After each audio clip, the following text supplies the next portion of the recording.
ഓം ശ്രീനാരായണ പരമഗുരവേ നമഃ. സുപ്രഭാതം.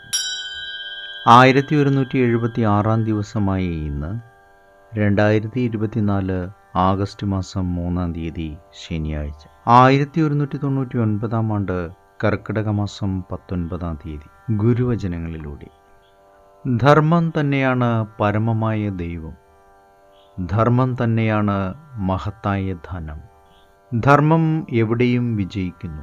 അങ്ങനെയുള്ള ധർമ്മം മനുഷ്യൻ്റെ ശ്രേയസ്സിനായി ഭവിക്കുമാറാകട്ടെ. ശ്രീനാരായണ ഗുരുദേവൻ.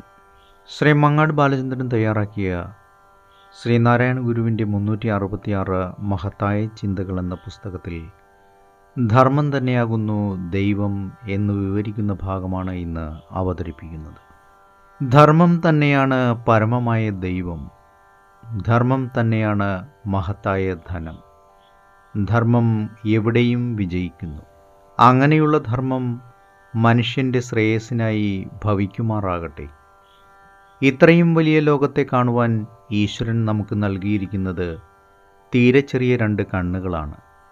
ഒരു കുഞ്ഞുറുമ്പിനെ മുതൽ ആനയെ വരെയും, ഒരു മൺതരിയെ മുതൽ ഹിമാലയത്തെ വരെയും, ഒരു ജലഗണത്തെ മുതൽ മഹാസമുദ്രത്തെ വരെയും ഈ ഇത്തിരിവട്ടത്തിലുള്ള കണ്ണുകൾ കൊണ്ടാണ് നമ്മൾ കാണുന്നത്. എന്നാലും കണ്ണിൻ്റെ വലിപ്പക്കുറവിൽ ആർക്കും വ്യസനമില്ല. അതുപോലെ തന്നെ ഒരു കൊതുകിൻ്റെ മൂളൽ മുതൽ ഭയാനകമായ ഇടിമിന്നലിൻ്റെ ശബ്ദം വരെയും ചെറിയ 2 കാതുകൾ കൊണ്ടാണ് നാം കേൾക്കുന്നത്. അതുകൊണ്ട് കുറെ കൂടി വലിയ കാതുകൾ വേണമെന്ന് ആരും ആഗ്രഹിക്കുന്നില്ല. എന്തെന്നാൽ ഈ ലോകത്തെ അറിയുന്നതിനും അനുഭവിക്കുന്നതിനും ഇതൊരു കുറവ് ആയിരിക്കുന്നില്ല. സൂക്ഷ്മബുദ്ധി ഉണ്ടാകുവാൻ ചെറിയ ശരീരവും സ്ഥൂലബുദ്ധി ഉണ്ടാകുവാൻ വലിയ ശരീരവുമാണ് വേണ്ടതെന്ന് ആരെങ്കിലും പറയുമോ? ഇല്ല. അപ്പോൾ ഈ ലോകത്തെ അനുഭവിച്ച് ആനന്ദചിത്തനായി ജീവിക്കുന്നതിന് എന്തെല്ലാം വേണമോ അതെല്ലാം ഈശ്വരൻ വേണ്ട പ്രകാരം നമുക്ക് ഈ ശരീരത്തോട് ചേർത്ത് തന്നിരിക്കുന്നു.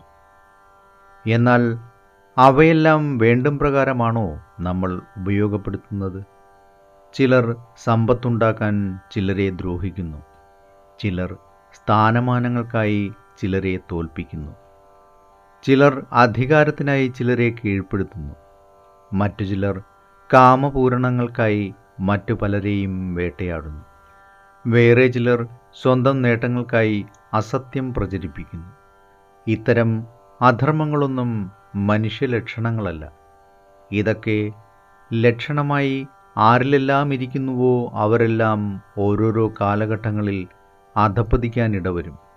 എന്തുകൊണ്ടെന്നാൽ ശരിയായ മനുഷ്യൻ്റെ ലക്ഷണം ധർമാചരണമാണ്. ഏവർക്കും നന്മ നിറഞ്ഞ ഒരു സുദിനം ആശംസിച്ചുകൊണ്ട് നിർത്തുന്നു. നന്ദി, നമസ്കാരം. ഗുരുധർമ്മം ജയിക്കട്ടെ. ശബ്ദം നൽകിയത് സുജീഷ് മഹേശ്വരി.